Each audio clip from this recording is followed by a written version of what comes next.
now there's so many other little things we want to do for the store that there's no time for. It is, I believe the term's death by 1,000 cuts. In the Midwest, you know the best is there waiting, so come and join the conversation. Eisner approved, fan and artist and creator too. This is how the challengers do. What? Keep the conversation moving along. Keep reading comics, keep your local store strong. If it's hard, then it's a job for the challengers. What? Comics and conversation, y'all. From Challengers Comics and Conversation in Chicago, this is Contest of Challengers, a comics industry business podcast with Patrick Brower. Patrick Brower. Patrick Brower. Patrick Brower. Patrick Brower. Patrick Brower. Patrick Brower. Patrick Brower. I definitely think this episode is going to go off the rails immediately because I don't even see this as a podcast episode so much as a general venting session for two beaten down comic book retailers from different sides of the world. Yes, that's right. Joining me today once again, all the way from Melbourne, Australia, and All-Star Comics, it's Mitchell Davies. Hey, thank you for having me back. It feels like it's been a bit of a while, hasn't it now? It has been a while. It's you know, notwithstanding a 15-hour time difference here or there, depending on daylight savings time and whatnot. Yeah, if we're up to Dal, you'd co-host every episode. As you know, Dal is always willing to do his best to make an episode as good as possible. True. This one's going to be a winner. Well, Dal, if you feel that way, why are you even sticking around? I quit this podcast. Well, then, there it is. Mitchell, you're hired. Wow, it didn't take a lot. But I'm honoured to take on this new role. This is fantastic. I do need another thing on my plate to. Oh yeah, of course. I figured you seemed not stressed enough. What with owning a shop, being a father, being a husband, you know, everything else. Yeah, let's add podcast to it.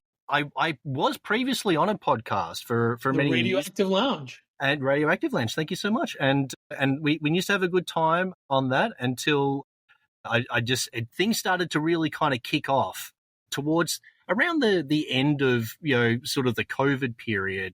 Things started becoming a little bit more difficult, and time was getting a little bit harder to find to do the record once every couple of weeks. And so I kind of put it to our group. It's like, oh, maybe we should sort of, you know, potentially sort of wrap things up, or, you know, you two guys might want to go on sort of without me because I was sort of the third wheel anyway. And they very quickly turned around and was like, oh yeah, no, let's just chuck it in. So I understand that feeling. Well, so this is the thing. This is why we really appreciate, you know, everybody, myself included, you know, the effort that the two of you put in for this show week after week after week is just it's borderline heroic, really. It's just quite amazing. Well, it's interesting that you say that because after this episode, we are taking a small break. We will be taking the month of July off. This is the episode we're going out on. So there you go. Oh, geez, it just could be it. This is the one. This is the one we're going out on our pause for. Oh, okay. Well, that's much better, please. I'm sure this episode is going to be excellent. Excellent. No pressure. Dal, I'm right with you. All right, so it's been a minute, as you mentioned, since you've been on last. Yeah. So let's catch everybody up and remind people just what it is you're all about. So how long have you owned All-Star? We are in, I believe, year 14. Someone might need to correct me on that, but been around year 15. The year, so it's maybe. So we started in 2011. 2011. There we go. Yeah. Yeah. Okay. So you're right. 14. Yeah, and we've been working in the industry. You know, prior to that, another 10 plus years at another store. So a tale as old as time. There we go. Our origin stories are intrinsically sort of linked as well. And yeah, we just got to a point, much like yourselves, where my business partner and I, Troy Varka, we felt that we could do things a little bit differently, and we're looking to secure our own sort of futures a little bit more and make our kind of own mark in the comic book scene in Melbourne, outside of the store we worked for. And and so we opened All Star Comics, and I wouldn't say going strong ever since, but we're definitely going ever since. So yeah, but there's definitely no denying that hitting 14 years is an incredible milestone.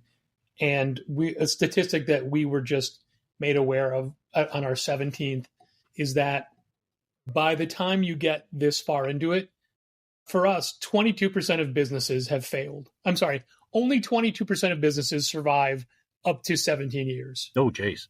So you are, you're right behind us. We're getting, Well, that's been the story of All Star all along. We have forever been like a year or two behind pretty much anything and everything that Challengers sort of does and experiences. So, and I do like that. Like stylistically, our store's colors are red and white. Yep. And you guys are basically red and white as well. Red and white, red and black, red and white. Yeah. So we're definitely you could, with the red and black, maybe you could sort of say perhaps we're the nega versions of.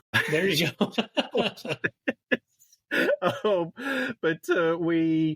You're ahead of us in time, but behind us in, I don't know, water flow. I don't know how that works. Yes, that's definitely the case. But we also had our Eisner history is kind of linked. Yeah, I was on the voting panel the year that you guys won. Correct, and we were also nominated in the year that you won.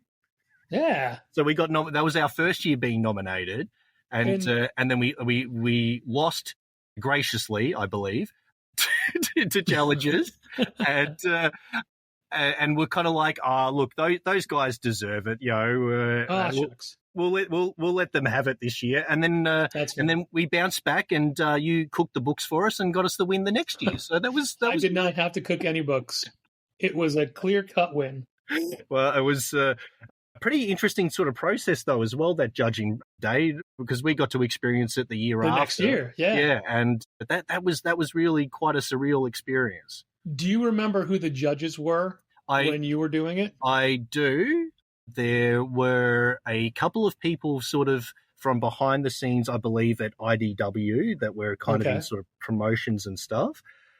We had oh my God, my memory, you know how you complain about your memory? My memory is absolutely shot to hell. And I'm going to get your help with this. You have to remember specific things to deal with your daughter. So cut you all the slack in the world for that. Thank you so much. You're dumping the unnecessary things like retailing judges to remember, I don't know, Eleanor's birthday. There's a way, perhaps. But that seems to be somewhat more important. But no, artist from The Fix and from Jimmy. Steve Lieber. Steve Lieber, yep. Who was fantastic. Who was absolutely amazing. And then we also had that year somebody that sort of has been in a bit of, I guess, contention since his passing was Ed Pisker. Oh, wow. So that was a surreal experience. And wow. Yeah. And we had a couple of people back out or not be able to make it. So at the last second, they just reached out to people who already lived in San Diego. Oh, okay. So we had 2 colorists. We had Alex Sinclair and we had Jeremy. Oh, I can't remember Jeremy's last name. Oh, that's embarrassing. I can see his face. Yeah. He looks a lot like Brian Posehn. Oh, okay. I can see his face. I can't remember Jeremy. Dang it. That's embarrassing. We also had Jason Blanchard, who so he was working for Diamond at the time. Before that, he co-owned a comic shop in Florida, and that was its name, A Comic Shop. Okay. But now he's the publisher of Recca Comics, the people that do The Future Is Asterisk, yeah. We had a comics journalist, but it was mainly me and Ross Ritchie. Oh, okay, yep. Speaking of people that are no longer in the industry, Ross Ritchie. Yeah. No women on our panel. Oh, really? Yeah. Okay. Yeah, But again, we did have 2 people not be able to make it, so I don't know who those were. Yeah. So that could be. But yeah, Alex Sinclair, the guy who's currently coloring Hush 2, who I think colors all the Jim Lee stuff. Yeah. He lives in San Diego, so he's just like, sure, I'll come do it. That's great. But yeah, I had a blast. But It was, man, and it's a full day. Of, oh, yeah. Oh, my gosh. Yeah. Did you guys did you get taken out to dinner afterwards? No, we had to work through dinner. Oh, geez. They just like brought in a cart full of sandwiches. Really? Yeah. There were like 90 nominations that year. It was so many that, you know how you have to submit a video and a book? Yes. Wait, I think I'm merging the 2 years, the year we won and the year. So the year that we won, there were so many nominations that they couldn't even get to the videos. So it was all done just by the book. Yep. So, and ironically, I was sick the day we did the video, so I wasn't in it. Yeah. But I put our book together. So I'm like, nah, I did it. But yeah, no, we did do the videos and the books. It was just a long day. Yeah. I really enjoyed it. I love getting to see other stores, and I love when it's Eisner time and people put up their videos online anyway. I mean, that's what you had to do. You had to put them on. In the past, you'd like burn them to a disc. Yeah. And we'd watch DVDs, but now it's just all YouTube links. Yeah, it's right. You put the link through to it. Yeah. Yeah.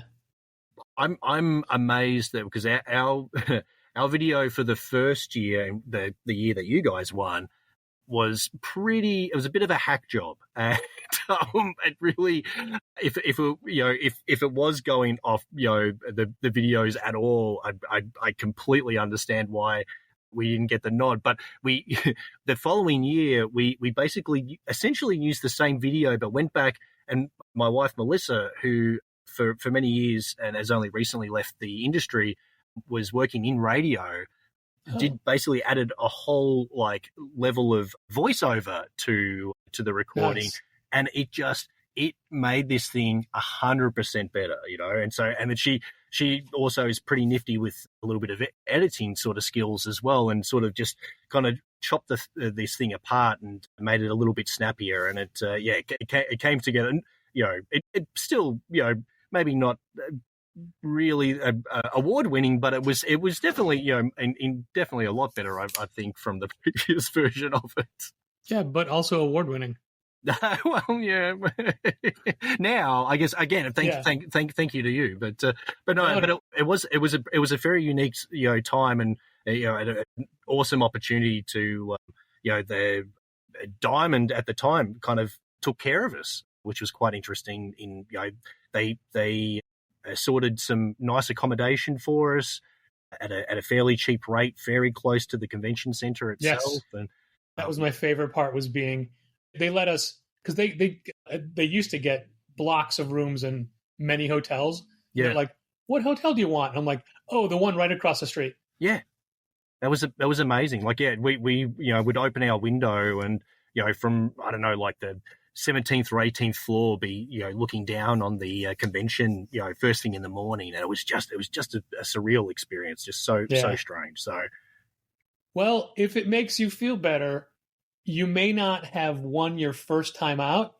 It took us 4 times. Yeah, see, well, I remember that, and we were also like, oh, you really have to give it to these guys. But 4 times, like that's amazing that was the case that came. You went through that, because I guess that sounds like you would have been nominated on the first year that you were able to be nominated as well. We were actually nominated before we were allowed to. We had information in the mail, and we had to go back to them and say, we're not eligible. We've only been open a year and a half. You say 2 years minimum. How noble of you. And really that's the actions of a Spirit of Eisner winner recipient. Yeah. At the time, I was so happy that you only are eligible one time unless there's a shakeup. Like if Dal leaves the store and I buy him out, technically as a new owner, I could submit again. Yep. But that's not the rule. Now you can go back every year if you want. You can try again and again and again. Oh, really? And yeah. There's somebody who's already tried and didn't make it a second time. But I'll tell you what, I'm never doing that again. I was going to say, would you go around another time? No. That's amazing. while I think that Challengers is a way better store now than it was obviously in 2013, 12 years ago since we were the recipient, I think that the competition is so much fiercer. It does feel that way, doesn't it? And I think I'm not as hungry as I was back then. I think that's, you can say that about a lot of things with the way that we Yeah. Like, I'm just happy to eat. I'm not that hungry, if that makes if that metaphor plays. No, I can definitely feel that. That's we felt we were all, like, not disappointed, of course, but because it is truly an honor just to be nominated. But the idea that and to make it to the judging round, because we eliminate so many people in the meantime. Yeah, that's right. So we really just thought it was interesting that for us, because the year after we won was the year that we made our big move from our original store, which is so we actually won it for the original store and then moved into a much bigger space, and then kind of in my mind we kind of actively trying to up our game even more from what we were doing previously, and it really felt to me like it was like this, like you're saying about yourself, that the store was like a better version of it after we actually won. and it's like, and obviously getting the recognition and everything as well, for at any point was amazing, but it's sort of like, damn, like it just, we're at our A game at the moment, but like you said, I think now, quite a few years on from that point, 10 years for us, it is sort of like, are we as kind of hungry for that, or are we just happy to try to keep the doors open at the moment? Yeah, exactly. The lights on, the doors open. Yeah, having the doors open is the biggest victory. That's it. Yeah, it's every day. Yeah. It's a victory. It's a little victories, Patrick. Yes. Little victories. But when you add them all up, it's one giant one. It's perfect. It's amazing. If we hadn't won the fourth year, I don't know we would have kept going, because it's just so demoralizing to put in all that work. I imagine so. Did you guys change up your entries every year for sure? Yeah. Wow. We hired we hired different video people. Like, I think 2 of the years we did it ourselves. 2 of the years we'd hired people. We got permission from local bands to use their music as the soundtrack. Oh, amazing. But yeah, we had a different person film and edit the video every year. That's incredible. Well, again, truly you deserve to win over us, because we just phoned it in with a redub the year after. Yeah, but here is a victory in the All-Star versus Challengers ongoing saga that you guys have. Please give it to me. Challengers has never won the Diamond Best Practice Award for Best Kids Section. Yes, that's true. And you straight up beat us head to head. We did. 1 year. Yeah. Oh, what a glorious time. And I will tell you, of all the awards we have ever won, that's the only one I wanted. That's the only one I'm like, no, we deserve this one. That you really do. Yeah, and when we've won Best Facebook Page, who cares? Best Twitter presence, it's not even a thing anymore. Best Graphic Novel Section, we liked that. That's pretty good. That's a good one. Best Window Display, we won, but I don't know that we deserve it, because it's not a window display. It's just images pasted in the window, but we'll take it. Yeah. But no, what I always wanted was Best Kids Section, because I think we do have the best kids section. Well, yeah, and you beat us. You outright beat us. So congratulations. Well, thank you very much. We will never have a chance to get that again. Well, no. Let's I mean, in perhaps the old, incarnation of Diamond, but we never know what this new version of Diamond, might somehow resurrect the Diamond Retailer Awards. Yeah, exactly. Exactly. I'm sorry, I can't finish that with a straight face, right? Yeah. Yeah. I mean, who knows from day to day? Have you seen the most recent news, Patrick? I did. It's a little bit weird because, you and I are recording June 10th, but this probably isn't going to go up until June 30th. Ah, yes. So who knows what will happen Oh my in the God, next there'll be 20 days. so many things will happen in that time. Yeah, but you're referring to Ad Populum suing Alliance Yes. for poaching employees that they fired. But I guess a lot of those employees may or may not have been, while on Diamond Time, calling accounts and saying, "Hey, I'm leaving." Yeah. And that's a thing you don't do. No, you don't. You don't do that. I did not do that when I was leaving. Same here. We made a special point to not really word anybody up to our situation because we didn't want to be caught whatsoever in the muddy kind of territory that can kind of create between your previous employees. People that left after me stole that store's mailing lists and used it to promote their new business. Yeah. That's a big breach of contract, that one. Oh, you know it. Did they get taken to task for that, or is that? I don't know that there was ever any legal repercussion. Yep, just moral. Yeah, clearly not. They're still open. Oh, wonderful. Yeah, exactly. Eisner Award winning. God. Oh man. You know what? It is going back to the Eisners just for a second. Yeah. And this is just the way things played out. The year that I was a judge, the store that I used to work at made it to the video round. Oh my God.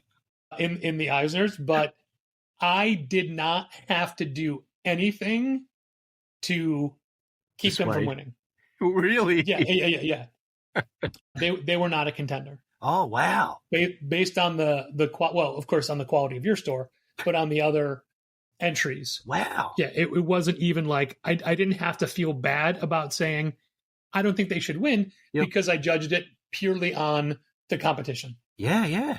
Okay. Oh, well, I mean, those videos are still up online, so I may have to go back and dig around and have a look at that and just make myself feel better about our video in that case. So then our association, and I say this frequently, but despite there being, oh man, I did the math. I don't know, 16,000 miles. I did the math a long time ago. Something like that. It's a long us in a 15-hour time difference. You are the comic retailer I talk to the most, not counting Dal. That strikes me. I feel that's like such an honor that you when you mention that, because it is. I just like you feel like such a hub of so many people, both industry, creative wise, as well as within the retail side of things.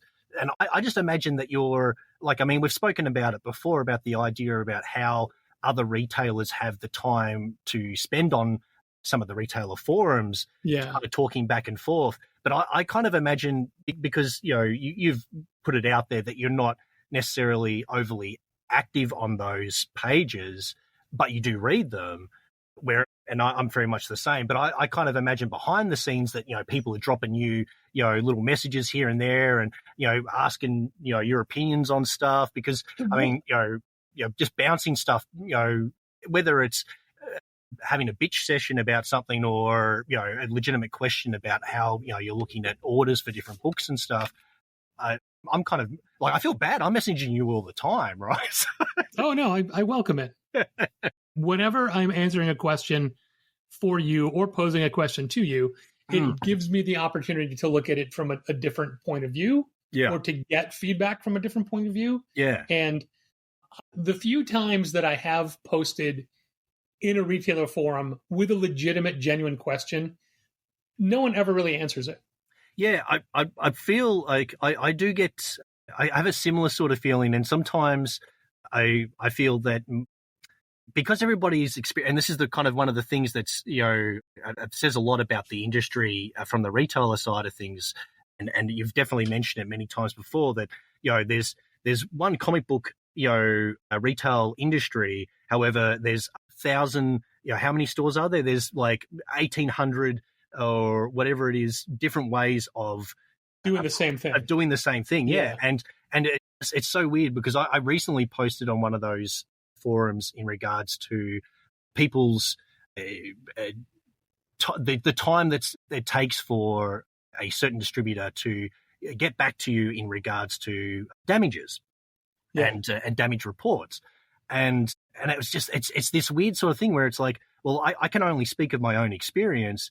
And then other people are like, oh, well, that hasn't been my experience whatsoever. And, I hear back from that, distributor within, a few hours of making a report. I'm like, well, what is actually happening here? Like and how do different stores vary their experiences so much from one store to the next. So that was actually the hardest thing when it comes to those retailer forums you referred to Diamond being, kind of the punching bag of the industry, I think in your most recent episode.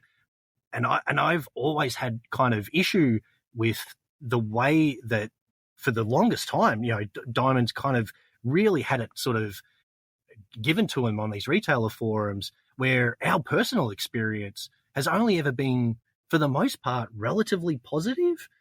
And I always kind of like, it was that thing of sort of like, do I stand up and sort of say, hey, give old Diamond a break, they're just doing the best they can, but it's just, it's that weird thing of, just having like a totally different experience, obviously from these other stores, stateside. It just was, it's always been such an interesting beast to kind of bear witness to, these different discussions sort of bouncing back and forth between, I don't think I'm on as many forums as you, but there's, 2 or 3 sort of main ones that I kind of keep an eye on. And it's, it's quite interesting seeing sort of how people's experiences do play out between, primarily amongst the, the different distributors, but, also people's interactions with the publishers as well.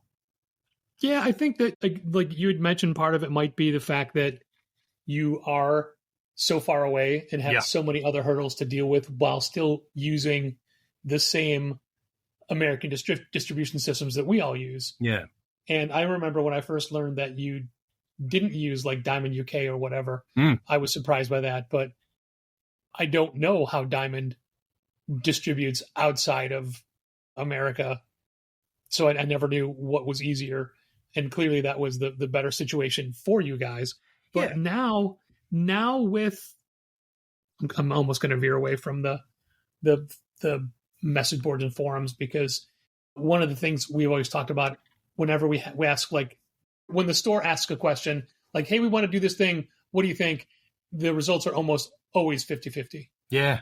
Straight down the middle. So like polling never works. Yeah, what's the point? Yeah. But if you're in one of those internet forums and you want to say, hey, look how badly this box is packed, you're going to get, and they show a picture, you're going to get 150 comments immediately. Yeah. But if you're like, hey, how do I solve this problem? You're either going to get patronized or no one's going to really help. Yeah, I do the patronizing sort of like, why don't you do it this way? Right. So there's always quite interesting. Many years ago, Dow and I wanted to come up with the idea of a comic shop consulting business, Challengers Consulting, where we'd like go into your store and be like, hey, this is what we would do to make your store better. But Jesus Christ. Does nobody want advice? Yeah. No other comic retailer wants to be told how to do. That's not entirely true. I would say the majority of comic book retailers do not want advice. They just want to do I know how to do this. Yeah. Yet, none of us went to business school. None of us, we all learned on the fly. No. Imagine if you did go to business school and then you ended up still you'd never open a store. Then they revoke your degree, Mitchell. That's can they go back and just say, instant fail? What are you thinking? What is wrong with you? You have no accreditation with this university whatsoever. We would like nothing to do with your name attached to it. Yes, yeah. You've been cancelled. How did we first, and I'm sure we talked about this on your first episode, of several, but I think I first remember really talking to you when we were doing Rogues Gallery stuff and you guys wanted some prints. Yeah. We first reached out to you guys in regards to exactly that. We sort of prints were something when we first opened up back in 2011. that, people, it seemed to be a kind of a point of difference at the time. And it was something that we thought, let's look online and see if we can find, some interesting sort of artists. We got wind of, I think his name was Ant Lucia, that did all of the DC Bombshells. Yeah. Now, we got wind of him before he became, kind of, a DC name, essentially. Oh, nice work. And, we were able to kind of tap him for a bunch of his, technically unlicensed product, but there was some amazing, pin-up posters at the time. He did a lot of... Where is he from? So I think he's from the States. Oh, okay. I'm pretty sure. And, he had, like, beautiful Universal Monsters stuff. He had Marvel DC stuff. He had Star Wars stuff. These prints were incredible. They were just absolutely stunning. And so we had a bunch of those. And there was also, I can't remember his name. There was a gentleman that had these minimalist travel posters from fictional, like, comic book or just, fictional cities. Oh, I like that. Yeah. And they were sort of in that style of the 19 sort of 30s, kind of 40s travel poster style. And those were absolutely fantastic. So again, he had a series of, Star Wars ones, which was, you could get, Hoth and, Dagobah and stuff like that, which was really amazing. And then did you do stuff like Gotham or there was a Gotham Metropolis one as well, and they were both beautiful prints. I've got a bunch of them still floating around somewhere myself, just in the archives of all the posters of mine that will see the light of day. But they all have that print drawer. It is, it's quite sad actually. But there's some true beauties in there that will just forever stay in there, probably until some silverfish eat them. But they're and then we got onto you guys and obviously, I mean, you had the Eduardo Rizzo one early on, who was obviously one of our favorite artists from 100 Bullets. Sure. There was who else did you have? The Amy Reeder was one of our first. Yeah. So we got a bunch from you guys, and they they proved quite popular for us as well, which was amazing. And we had those in store. We also took them to the convention appearances that we were doing at the time, and again, prints were kind of just in the infancy of really kind of taking off. It was mostly just, if you're a comic book store, you had just, your comics, toys, and trade paperbacks, perhaps, if you were at a convention. But us having prints was a real point of difference that kind of drew people into our booth, because you would have them up. We had a handful of them up on the walls, the small amount of wall space that we had. And people would kind of spot them from, across the hall and, make their way over and, have a look through our the booklets that we had there of all these different prints. And it was great. It was an awesome way to, kind of, get people's attention. And that was, I think probably the first way how we, first sort of had contact there. And at the time, I don't think we'd even thought about selling the prints or wholesaling the prints out to other stores. Yeah. But the fact that you guys were so far away. Well, that's why we thought it was okay. Like, I think our original email, if we ever went back and had a look at it, we were pretty, I think we were kind of, we thought there was a 50-50 chance that you would go for it, or, sort of like, oh, why would another store, want to have their exclusive prints, kind of, but then we sort of thought, well, it's kind of a cool thing as well that, your work's able to reach, such far distances sort of thing. So, we thought we'd give it a shot, and we were pleasantly surprised with your affirmative reaction, which was great. So that was lovely. And then, and I guess I don't think we necessarily spoke a lot back and forth, kind of after that for maybe a little while. Like I know that we were obviously, very much aware of what each other was sort of kind of going, up to within our kind of stores, but I don't think we actually sort of, I don't know if it was me that reached out sort of maybe through Facebook Messenger or something, and we just started sort of, converting sort of through there. But hi there, Patrick. Hey, man, I sent this email off to you last week. Not sure if it came through on your end, or for that matter, if you had the time to check it out with the madness of the new DC 52 in your Scotty Young show opening. Just thought I'd try again because we definitely are interested at getting our hands on some of those prints. This is just a cut and paste of that last email. No need to apologize for your reply. Last week must have been crazy busy for you as it was for us too. We are the ones that should be sorry because of our delayed reply. First, thank you very much for replying in the first place. It's greatly appreciated. Sadly, after much debate, Troy and myself decided to go with another store as we thought it might be a little tough for us to get to sell the GB book with someone on the cover that our customers didn't. Oh, the Ghostbusters book. That's when we had Jimmy on the cover of Ghostbusters. What we did want to ask you about was some of your store limited prints. We really love them and think it would make a great, nice. I'm sorry, I'm getting ahead of it. They would make a nice point of difference for our store at the next con we attend. The ones we're looking at are Eduardo Rizzo, Stuart Emanin, Chris Mitten and Mike Norton, Becky Clunan, Brian Hurt Six Gun, and Amy Reeder. There you go. A good friend of ours was looking at getting a cup for himself. When he emailed you, you replied that it might be better to order in bulk because of the shipping. He also mentioned you guys had a Scotty Young print coming out soon. If that's the case, we'd like to pick up those as well. What do you think the shipping to Melbourne, Australia would be in a lot that size? Also, not to be cheeky, but would there be any discount on the prints with an order this size? Sorry to ask, but you never know. Any info is blah, blah, blah. Yeah, so clearly we must have had contact. This was about the September 13th, 2011. Wow. So you guys were new. Yeah, super new. We were looking for any point of difference we could find, and you helped us with that. Thank you so much. Yeah, of course. We can blame you for where we are now. Yeah. I did not have this ready. It's as we were talking about it, I'm like, let me dig through my email and see if it's still there. And luckily, you haven't changed your email address.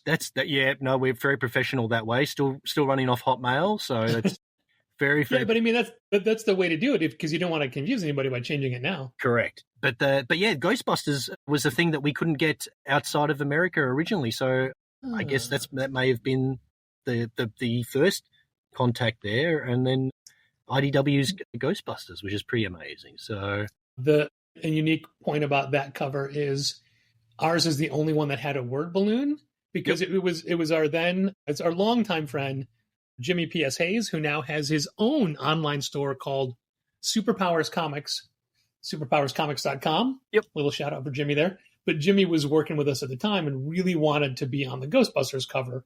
So we worked it out. Wow. And when they sent the art over, I hated it. Oh. It looked nothing like Jimmy. It looked like Clint Howard, Ron Howard's little brother. Oh, geez. Yeah. So I'm like, no. So I redid it. I redrew Jimmy and sent it back. Oh, nice. And they didn't use my art, but they basically had that artist use what I did, and he just redid it to look like Jimmy. Oh, okay. But then Jimmy's a huge fan of the A-Team. So I insisted there be a word balloon where he says, I love it when a plan comes together on the cover. So ours was the only Ghostbusters #1 that had a word balloon. Amazing. But yeah, I'm like, oh my God, this is like, Jimmy can't see this. This is terrible. It doesn't look like him at all. Clint Howard, man. Yeah. Clint Howard doesn't want to look like Clint Howard. Like, oh my goodness. So yeah, I'd forgotten about the Ghostbusters question all along. There you go. Yeah. Yeah.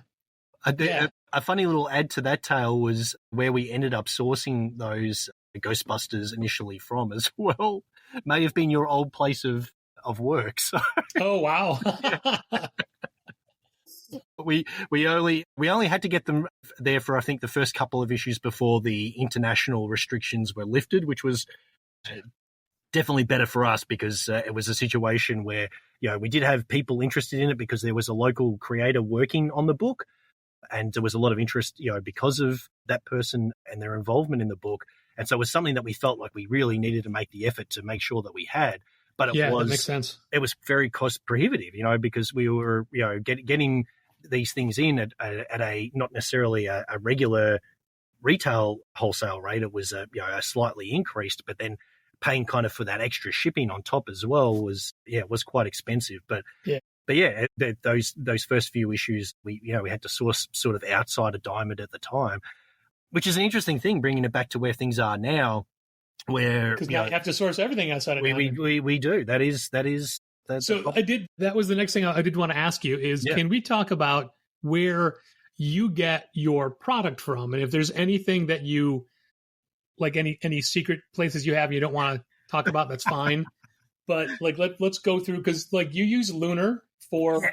So we are pretty much, for us, just because of the way that we sort of do things, I think on our back end, and how it's sort of a bit tiresome in the amount of different databases and things that we draw our information from on a weekly basis. Has always been preferable for us to be getting stuff from a sole source. Being, for us primarily Diamond for many, many, many years. Ironically, us probably never fully appreciating, what they're having, being able to get everything from under one umbrella really presented for us, and the extra work that's now being created by just, having to go to these multiple distributors. So now our majority of our shipments are basically broken up in between. We still do get some stuff from Diamond, obviously the things that are exclusive there, but we are still actively, which might come as a shock to you, but we are actively still trying to order reorders through them, just to kind of, I feel almost to do our part to kind of and also like just to be that little bit optimistic and hope that there might come a point where they are actually able to, turn this ship around from, I guess, sinking to the possibility of actually becoming, a good distributor, for the products that we're after again, that we want to, keep those sort of channels kind of as open as possible. We don't want to, completely sort of ditch it. So we do get a small smattering of, Marvel reorders from them and other publishers that are still available there. Yeah, we'll still use them for reorder stuff if we can't source it elsewhere, specifically special orders of Marvel singles or Marvel trades. It's funny you say that, because that's the same thing that we're doing now ourselves, because it is actually, it's easier. God, Mitchell, quit copying us. It's the all-star way.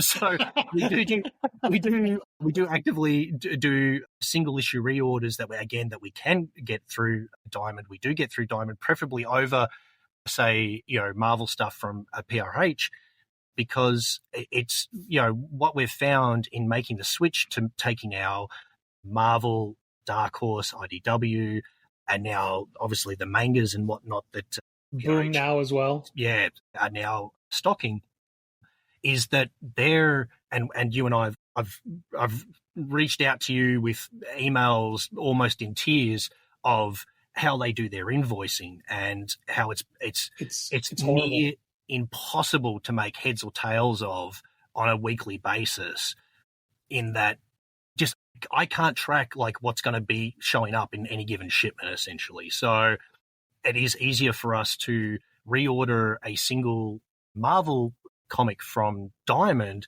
because at least I can kind of keep track of like where it is and when it's coming in essentially. Whereas, doing the same thing through Penguin, also in just the actual reordering aspect of it, it needing to go into just a new cart that I might not necessarily be ready to send off right at that given point in time. Yeah. So it just kind of sits there in limbo for ages. It's nonsensical. It is just absolutely insane. And what's the difference in timing for delivery? If the timing, well, again, this is the sort of the weird situation that we're come up against. Our weekly PRH shipment is bundled in with our weekly Diamond shipment from GHOSTBUSTERS. Okay. Our shipments sent and consolidated together at GHOSTBUSTERS in LA, and then from LA sent out to us here in Australia. So the weekly stuff comes in together, I guess, and then Luna comes in independently of that via FedEx. It seems to be almost because our size of our shipments have grown so much in recent times. They're going exclusively with FedEx now because we're getting our stuff on a pallet because it's so big. Which is kind of insane. But that's come with its own problems as well. And the Luna shipment, it wouldn't be the comics industry if it didn't. Correct. So the Luna shipment can kind of show up generally, fingers crossed, on a Monday, Tuesday, This week, however, we're on Wednesday already, and it still hasn't shown up. We're hoping that it'll be today. Fingers crossed. For today's books. For that will be for today's books, technically, yeah. Wow, yeah, that's one of the things that for this recording you got in extra early on a Wednesday morning. Well, see, this is the interesting thing for us, because our shipment day now has been, whereas it used to be a Wednesday for us for everything. Now is our Diamond and PRH shipments come through on a Thursday, if we are lucky for that week. So we have to frantically sort of work then to have them out on a Thursday afternoon. We get them sort of midday, and we work very hard to kind of get them out by a couple of hours before close on a Thursday afternoon. And then they're most likely 100% ready to go with orders picked first thing on Friday morning. Whereas that used to be all on a Wednesday, but obviously once all the shifts sort of happened, that kind of changed as well. But it is something for us where we do deal with just basically the three major ones at this stage, and we haven't really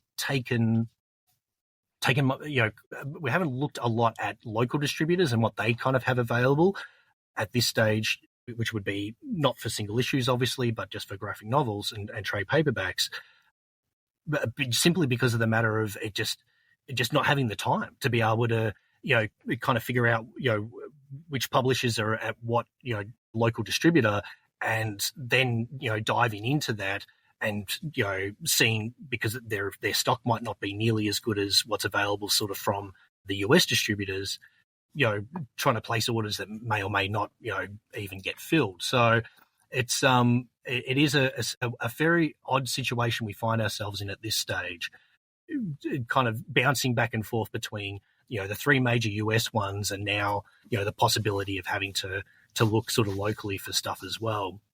It's just another thing that adds to all the extra hours that we have to work at the moment. just to have, the same kind of range and stock that we've, kind of always tried to present ourselves with. So, and what about stuff like action figures? Well, supplies? As a store, we've never really gone hard into action figures, simply because of the fact that it's just something that, I mean, and you guys have spoken about it before. So the bottom line on that stuff is not great, right? Like it's, comics and trade paperbacks, the profit margin is paper thin to begin with, but action figures, it's even less, it's just worse, right? So unless you're almost getting 100% sell through on any line that you are getting in, you're almost always sort of running at a loss, so we do have, kind of limited space as well. So, we have a few cabinets. We don't have any sort of freestanding, we have very minimal freestanding action figure sort of displays. And everything's kind of behind glass otherwise. And, within those cabinets, there's obviously limited space as well. So we get some of the stuff that we think's, probably pretty close to our own sort of personal interests and things. So, we got a lot of those Mattel new Masters of the Universe figures. And, they've proven to be quite popular for us. Stuff like the Mirage Ninja Turtles figures, they've been really cool.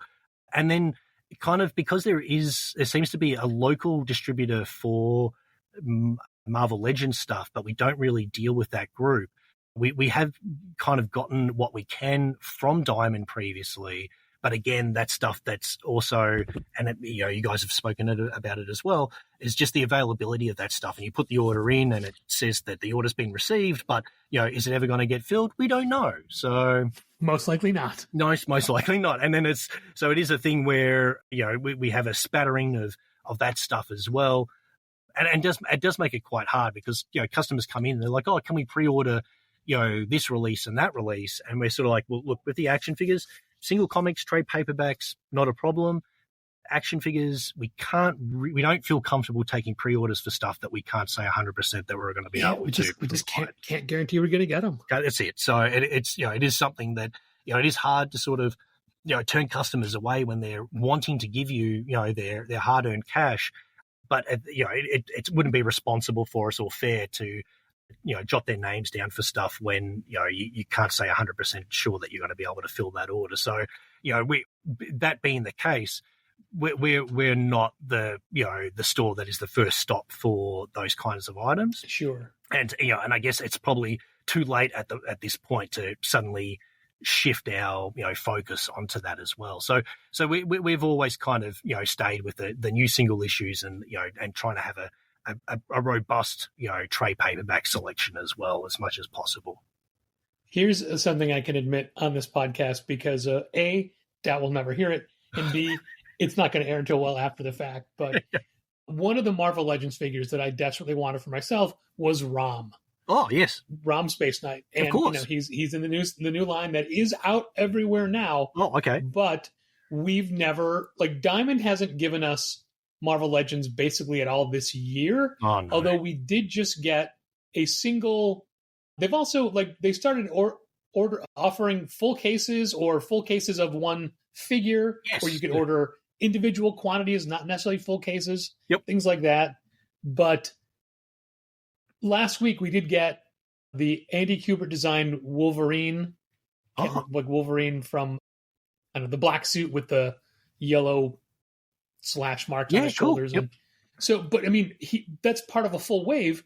He's the only figure we got. Oh, wow. And we didn't get the Spider-Man wave. We didn't get the Rom wave. We haven't gotten any of the other waves, but we got that one Wolverine. Anyway, so I want a Rom. I know Rom's out.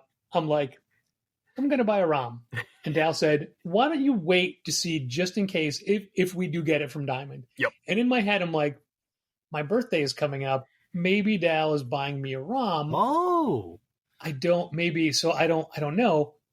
But when I was first checking out superpowerscomics.com, Jimmy's site, yep, he had a ROM. So I'm like, well, I'm buying this from Jimmy. There you go. So I bought it, and I have it, and it is I have it, and it is tucked away, unopened.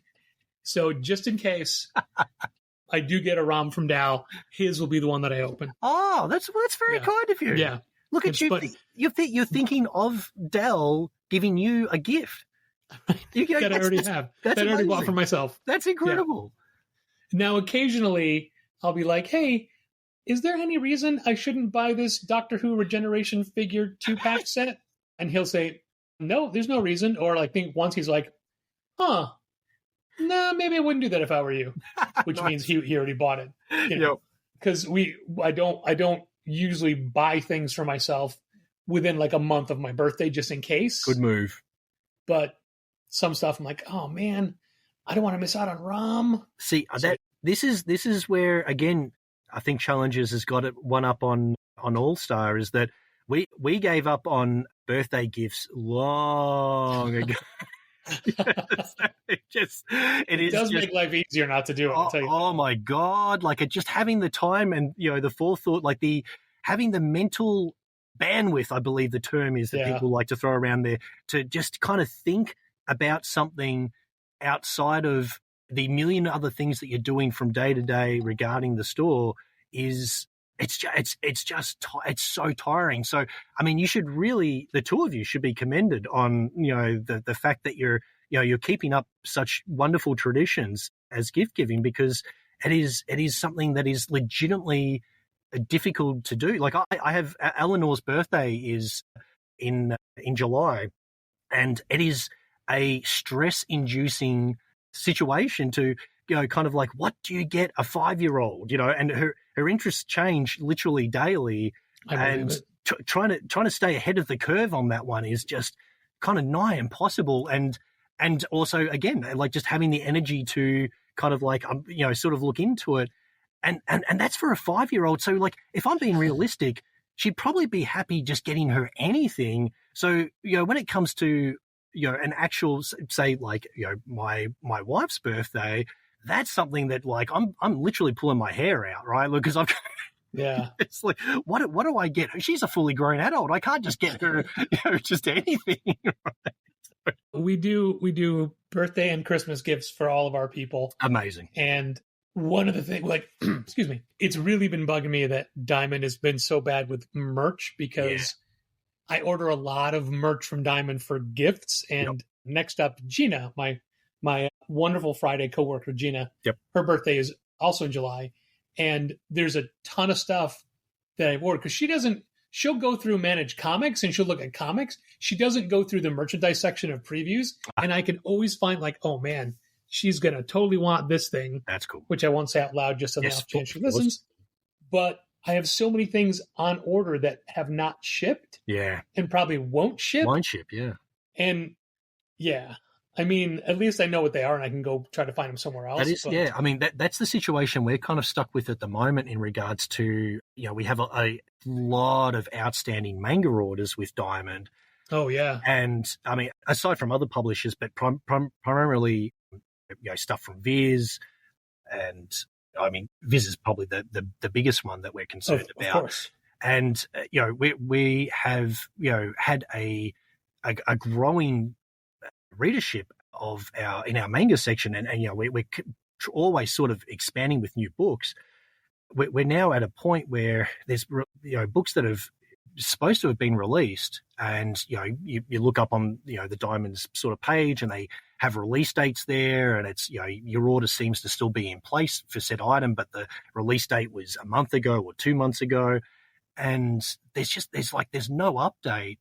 And it's this thing of like, are we in a situation where, we are having lots of backorder books just suddenly show up for us, which is great to a point, but it's also, these are books that have been, on backorder for maybe possibly years. And it's sort of like, well, what happens in this situation? Do we try to source these new books from potentially a local distributor, so we at least aren't kind of losing our regular new manga trade buyers, or hold out because the possibility of Diamond stuff could suddenly just show up without any notice whatsoever, and we're suddenly we're kind of stuck with all this maybe extra stock if we're doubling it up if we have gotten it from somewhere. So it's kind of a damned if you do and damned if you don't situation for us regarding that, and the longer we sort of leave it, we're also, we're kind of screwing ourselves there as well, because,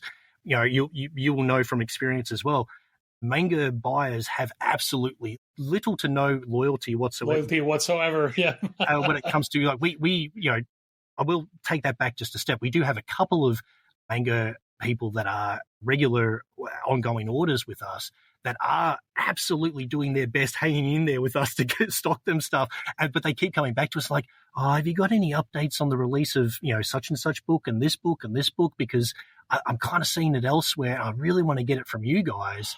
And we've had to tell these people to be like, well, look, we don't want you to kind of miss out or have to wait forever, because, these might be people that might be on, manga forums as well, perhaps, and, wanting to discuss, the most recent releases. And we just sort of like, we have to tell them just like, yeah, maybe you have to pick it up from somewhere else, because, we kind of don't want you to fall short in your own, kind of reading stack. Right. So it's, it is, yeah, but majority of manga, if they'll come in, they'll have a look. If the latest volume's not there, they'll just head down the road to, the competition essentially. So. Yeah. For us, it's Barnes & Noble, which is a huge bookstore chain. Of course, yeah. And one of those just opened up back in October, right? Like literally 4 blocks from us. Now, how has that worked out? You haven't spoken about that much. Is that it's really crippled our manga sales? Yeah. I mean, our manga sales are still doing just fine. Yeah, but we noticed it during our sale. Yep. We didn't sell anywhere near as much as manga, as you pointed out, we were also getting most of our manga restock from Diamond. Yep. Viz distributes through Simon & Schuster, and I know the last thing you want is another account, but you would probably make it it'd be worth your while to get, because you probably get so much manga from them. Yeah. That it'd be worth having it, but just one more thing to add to the list. But that is now it is that problem of also figuring out what we, like you guys have spoken about this, about figuring out the list of books that we have not had yet as well, and going back and getting that stuff. Like that in itself is like, I'm not even sure how to approach that, right? Like, do we have to look up, the most recent, most popular books that we get and just kind of look at what the last volume of said book is, and then see if there's just been any releases, like that. Do you save Previews magazine after the We over? we do have a bunch of older ones kicking around, but even like, kind of flicking through that stuff takes a long time. Oh yeah, for sure. And it's just trying to find those extra moments to get that stuff done is just that is such a problem. I mean, you just like that summarizes everything. Now there's so many other little things we want to do for the store that there's no time for. It is, I believe the term's death by 1,000 cuts. Yeah. It's like you probably heard us mention that we found literally 7 long boxes of back issues. That was amazing. Trash. Yeah. We haven't gone through them yet. There's no time. There's no time. We have picked up a couple of massive single issue collections ourselves in the last few months, and they have just been sitting down in our storeroom in the basement. And it's like, I don't know when we're going to get the chance to get to these, and it's just, it's kind of frustrating because there's some decent stuff in there that we could potentially turn around, but it's like, but is it worth the time that you would be taking away from some other daily task that absolutely needs to get done? Yeah. To do said. What are you going to do? Not check in a box of books? Not pull subscribers' books?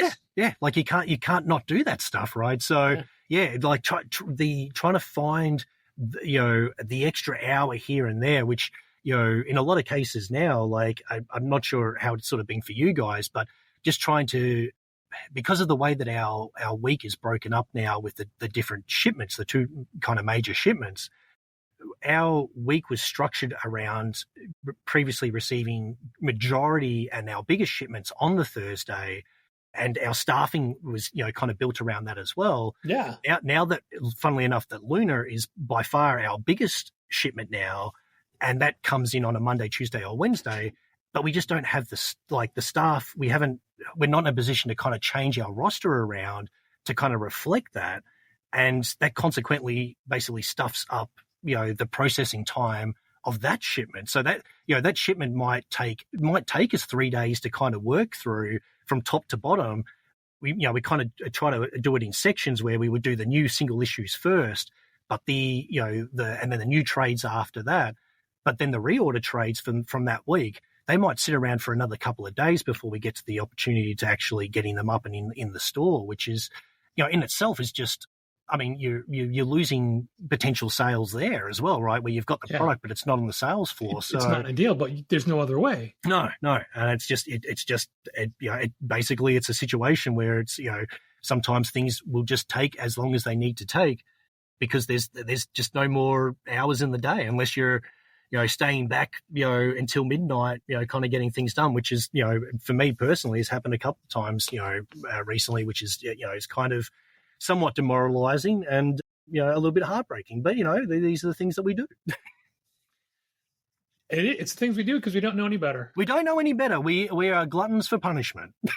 It does. I mean, it's no fun when you're doing it, but when you realize other people are doing it as well, you're like, all right, I'm not alone. No, I do. That is it's a consolation, but it's a small one. But it is. Yeah, but it does.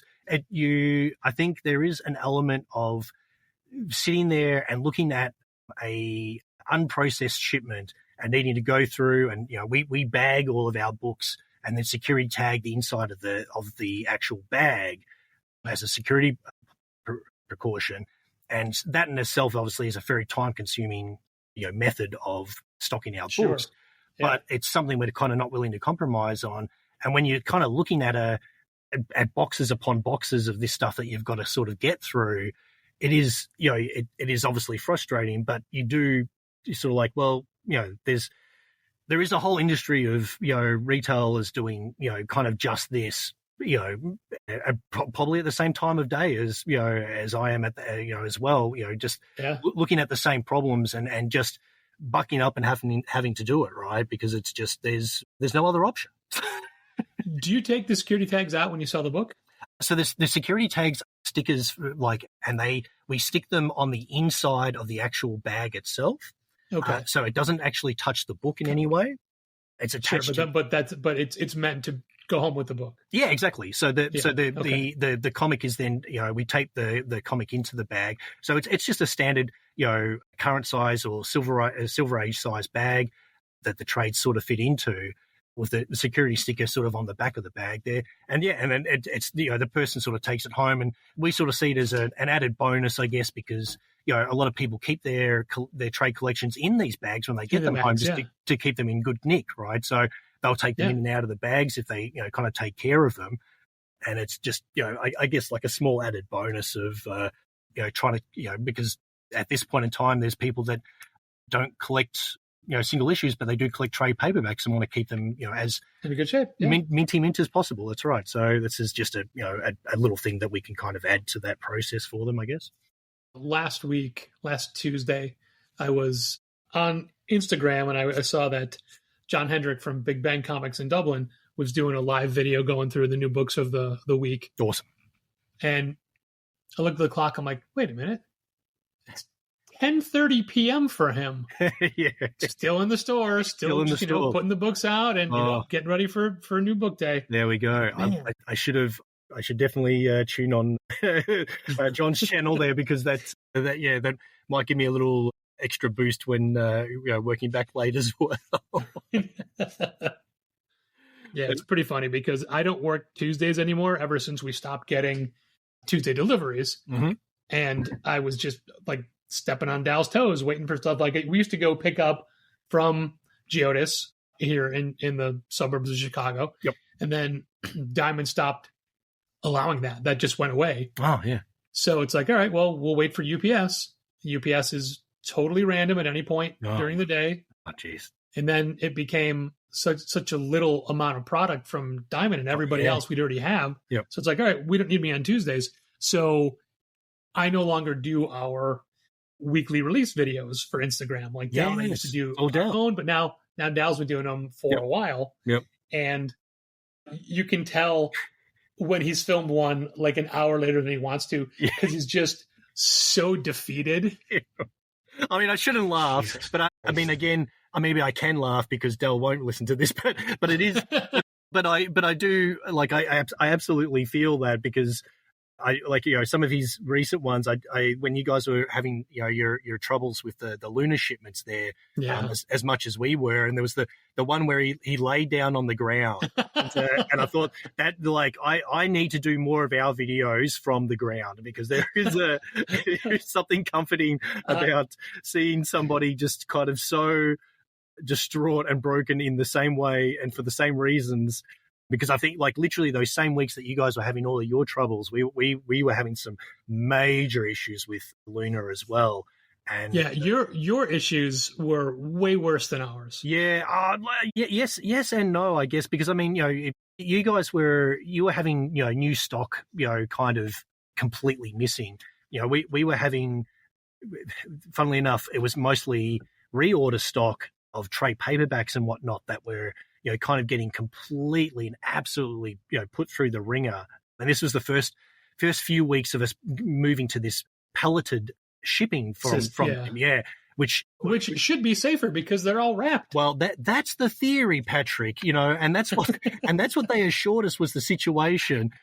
We had 3 of 4 shipments show up, one after the other, essentially, that had looked like they had been because Luna. And you've explained this previously, but Luna's normally shipped with inside a double outer box that has 2 smaller Luna boxes on the inside, traditionally.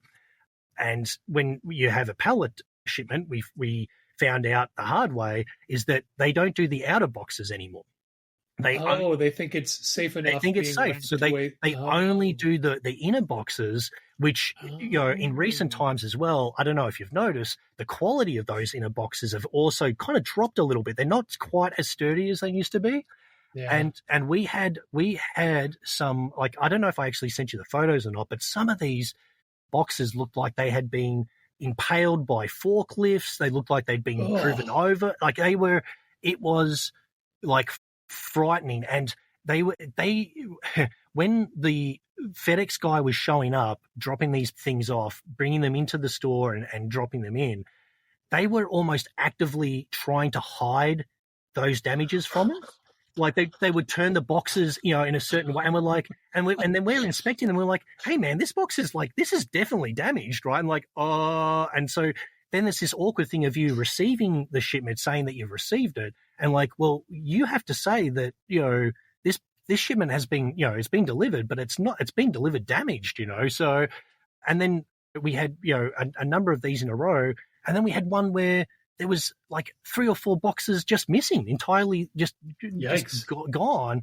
And we're like, how is it like this is supposed to be the safest way for it to, like you said, it's completely wrapped up in plastic apparently. Yeah. And, it just looks like, I don't know if it was a customs issue where they've potentially, cut it open at customs to make sure it was comics inside and not cocaine. And not cocaine, which, I mean, let's we won't talk about our side gig, but, it's this insane sort of thing. Thankfully, you wouldn't have FedEx ship your cocaine. Come on, that's a terrible idea. Terrible, Patrick. Terrible. It's we just have our friends send us Christmas cards with seeds in them. We won't talk about that. But no, it was the most recent shipments have been like almost dare I say, sort of perfect from Luna, but it was a situation where the FedEx guy would show up, and myself and one of the other, a couple of the other staff, we'd almost have panic attacks at, like what the state of the shipment was going to be when it arrived, because, going through these shipments and sorting them and having to literally open a box that you already know is damaged and go through and then have to go through the claiming process of that. It's just demoralizing and heartbreaking, right? Because, for us, there's, we lose so much money in that we've already paid a customs duty on those items, let alone the freight component for those items. And then, these ones, the week there was the missing books, that was a whole bunch of like hardcovers, so basically the heaviest items in that shipment, totally missing, that we had, again, paid a customs duty on and also a freight component on, that we're never getting that money back, right? So yeah. we're in the process of speaking to Luna at the moment in regards to, kind of trying to figure out some kind of freight credit. They are, we'll, give them credit where credit's due, that they have looked after us in correcting and crediting us for the damaged books.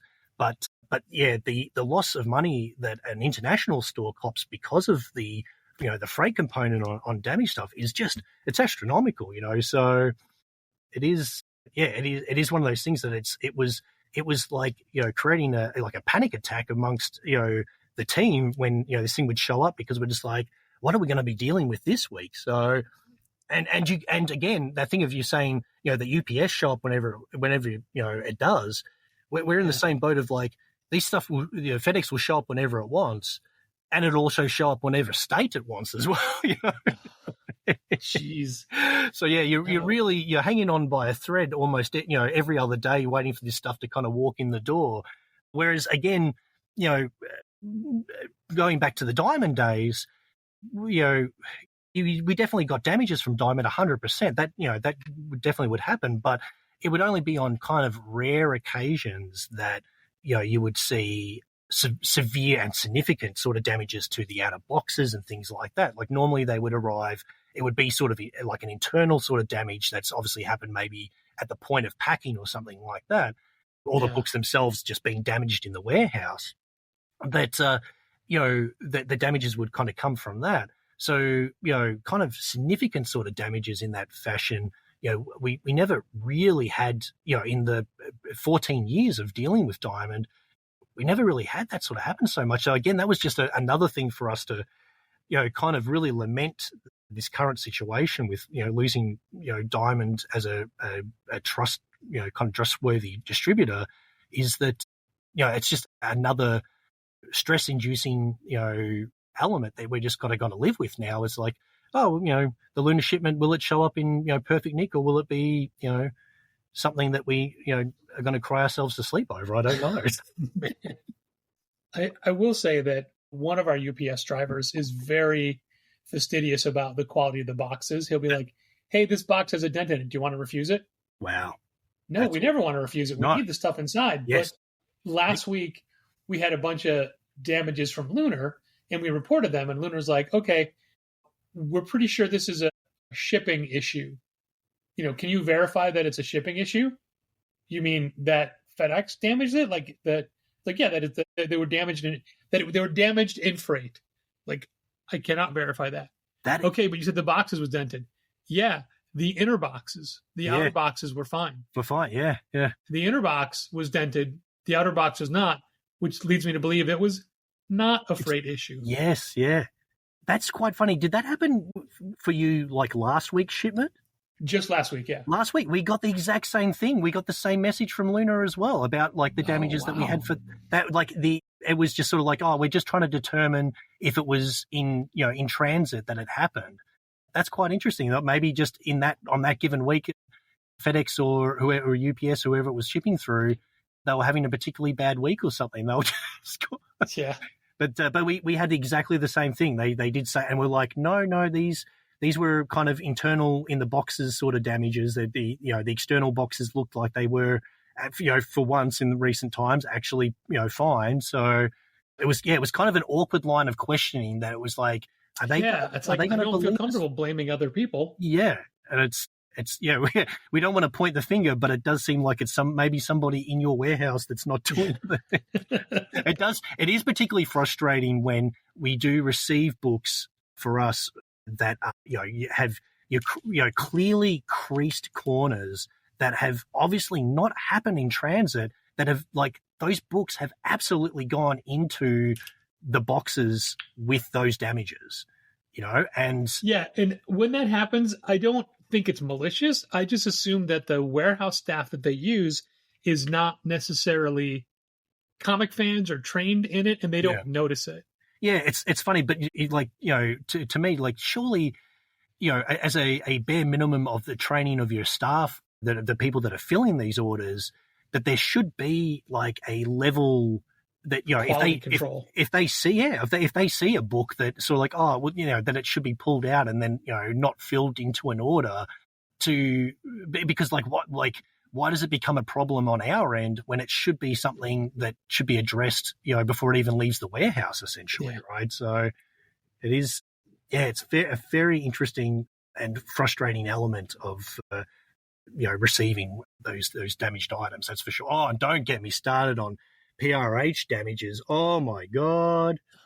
See, I don't know how it works for you. Oh my God. For us, well, I mean, while there are a tremendous amount of damages, and almost always on the ratio variants because they never bag and board those. Oh, of course. They are the easiest to deal with as far as damages go, for at least for us in the States. We just say, this is damage, and they say, okay. It's very rare. They almost never want a photo. Yep. And if it is a ratio variant, they'll say, okay, we're not replacing it, but we'll give you your money back. Yep. We have a different experience where we've been very fortunate since we've been getting new Marvel and single issue comic stock from them, along with any new trades. The new comic stock, the way that it ships within an inner box with a small outer surrounded by paper, I'm assuming that's the same for you guys as well? Exactly the same. Yeah. Now that works pretty well for the most part. However, the single I'm assuming that our books travel a much shorter distance than yours. This is true.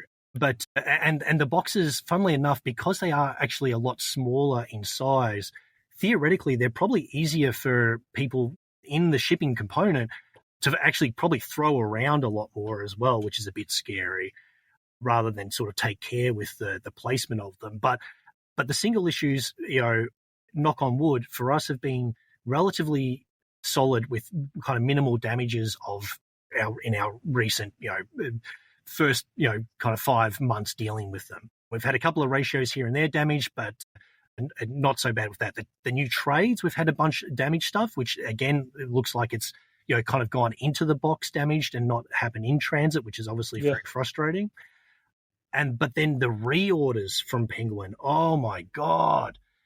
So again, I don't know for you guys, but all the care they put into the single issue and new trade paperback packaging, they just don't put into in reorders. That goes out the window when it comes to the reorders. The reorders just get thrown in a box that is not even full for starters, and they put a cursory piece of paper over the top of said books, and then they just rock around in that box. And because the box is also not full, they just get they just crush, right? So we have boxes that have corners and whatnot split.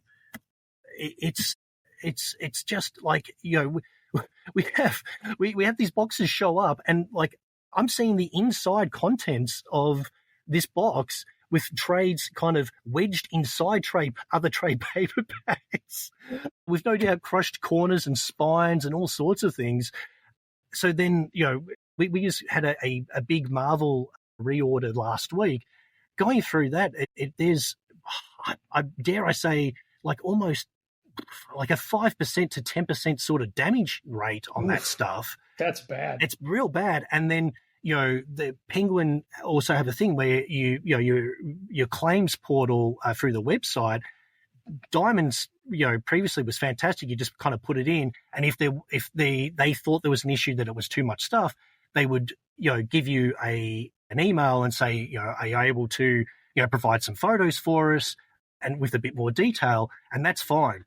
It's a little bit of extra work, whatever, but Penguin just have a thing where they literally just shut you down once it gets past a certain point via that portal, and you can't you've got to send it manually to a rep. And oh man, and then you have to itemize everything, and then you have to wait from the rep's response, which is something we've been having a massive problem with. Literally, we submitted a report for this most recent damages on our Friday last week, so your Thursday.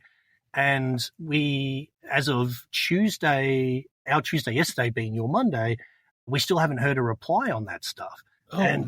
And so I've got to follow that up. And it's like, again, it's just another thing that, retailers have to find time. Like, I shouldn't have to follow up a damage report for stock that you've sent me that has been sent in a pretty half-assed sort of manner, right? So it's going to ultimately, not only is it costing us, the cost of time in going through that, but just the loss of money again through the cost of freight and, the cost of the customs duties that we've already paid on these items.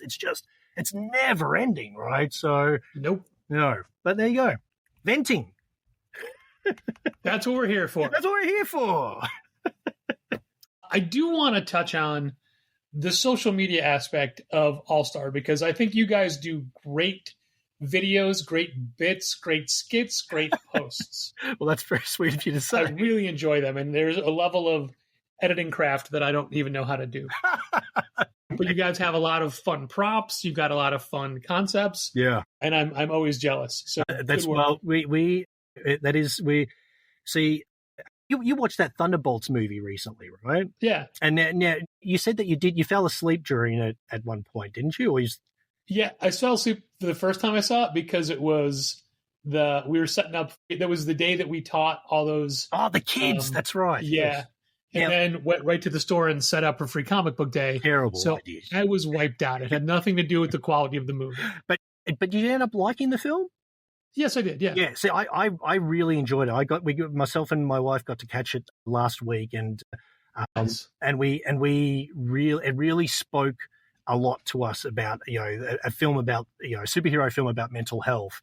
Oh yeah. And while not necessarily particularly, I guess, clever about how it presented this, the sort of subtext and the themes of the film, but it was all kind of up front, and it was something that when it comes to our social media stuff, like that's it is we kind of always go with the idea of you have to laugh, otherwise you'll die crying, essentially. Yeah, you see how bleak it is without it. Yeah, and for, so the stuff that we put up on social media is as much of a cry for help as it is for, as it is for us, as it is for us having to trying to like turn around a shitty day or just something awkward that's happening sort of around the store that we're maybe not so happy about. And we're like, how can we sort of put a spin on this, because this is our way of sort of dealing with the lows that you're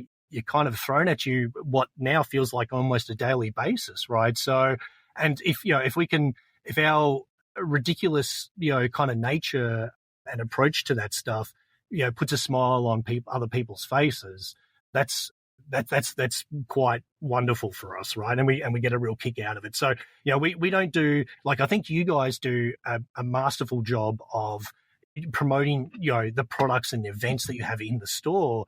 We don't utilize our social media nearly enough in that sort of fashion. Like, we occasionally talk about, this release and that release, but normally it is, for the most part, normally just me yelling at the screen about something, or us doing some kind of skit about, something funny around the store.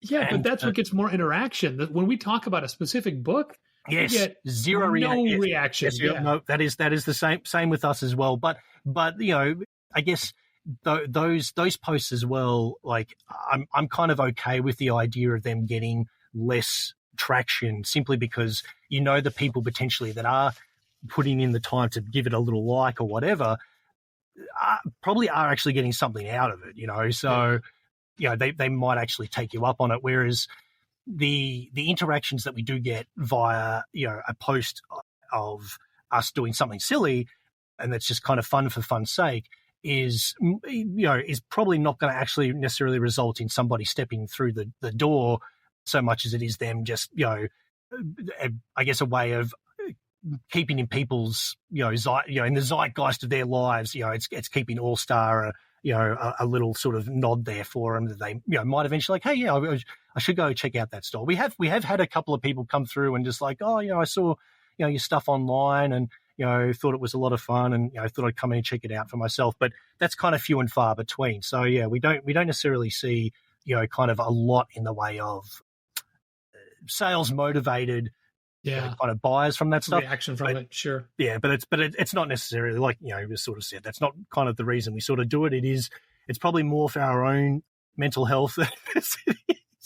and also as well, like, I mean, the world's burning around us, Patrick. I don't know if you've noticed this or not. You know what? I seem to be notified of that every day. Every single day. And so while, it's not necessarily a great thing to try to distract people from that happening, it's also sometimes you just need a little shot of something crazy to kind of, get your mind off things. Keep your mind off it. Yeah, exactly. Just, if only for a moment, and before you can return to the real world that's, just kind of going to shit just right outside our window. So yeah, that's sort of our approach to it. But I really admire what you guys kind of put out there. And I just sort of wish that we had a better commitment to promoting, like, I'm always like, man, we've got to do these, like, challenges. We've got to steal their bid again. We have to do these new weekly release episodes. Like, that needs to happen. And, or just even, we need a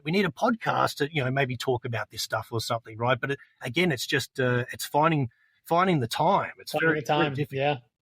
Very, very difficult. I hear you. It is weirdly gratifying to feel that, even though we are a world apart, that we kind of run the stores in the same way and it's kind so of have the same weird. outlooks. How it's so strange. It is like looking. It's like that. That movie Face Off. Yeah. It's like I think Nicolas Cage's line is, it's like looking in a mirror, only not. So am I Travolta in this analogy? But it's who's Nick Cage and who's John Travolta in this situation? Physically, I think you have to be Nick Cage and I have to be Travolta. Oh, that's so no. He's looking pretty good these days. They're both looking pretty good. So. But yeah, it is fair. I find it both eerily, weirdly sort of satisfying to sort of see you guys, doing sort of similar stuff, to us, whether it, it's kind of before or after the fact, and then us, kind of going the other way as well with you guys and the things that you're doing. And yeah, again, it is just a weird, kind of a united sort of front. It almost feels like, it's somehow, it very much feels like a, kind of, a fellowship of these two stores from, complete worlds apart, yet somehow connected, despite the fact that we aren't actively speaking to each other all the time about how we are going to approach things. we just seem to have the same mindset somehow. Kind of pick it out of the ether at the same time. Yeah. So I mean, I am keen to for the exchange program that we have coming up. That I'm going to come. It's going to be like wife swap, where exactly. It's store swap. Yeah. Well, so I'll come over and I swap out. I'm guessing probably with you. I think you'd be probably the more likely candidate. Well, for the swap. Dal would never want that flight. There you go. All right. I also wouldn't want to not have the experience of working with you for that time. This is true. True. But maybe something on the way back, perhaps. But yeah, and then I imagine, it would be yourself and Troy on this end, and you and Dal. Yeah, you know. So I love it. That would be a nice little switcheroo. Yeah, and then I need to. Would run the podcast though. Yeah, you would. Oh, God, that responsibility, Patrick, I can't deal with it. It's too much. This one's going to be a winner. There's a whole industry of people listening to this right now. Well, we still have to come up with a third international sales battle. Yes, to see who finally has supreme dominance. But that's a topic for another time. Mitchell, it's just about time for you to be on the sales floor. Correct. And it is time also for me to move along. So I want to thank you wholeheartedly for taking time out of your day in the future from where I am to be part of this and to help us usher this small little break in our podcasting in. Yep. It is always a delight. It's always a treat to talk to you. And I know that we are only a quick message away. Yeah, that's great. So thank you for being here. Everyone else, thanks for listening. And keep reading comics.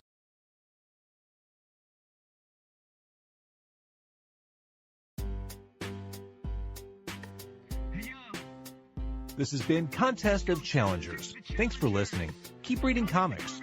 Challengers is located at 1845 Northwestern Avenue in the Bucktown neighborhood of Chicago. 773-278-0155.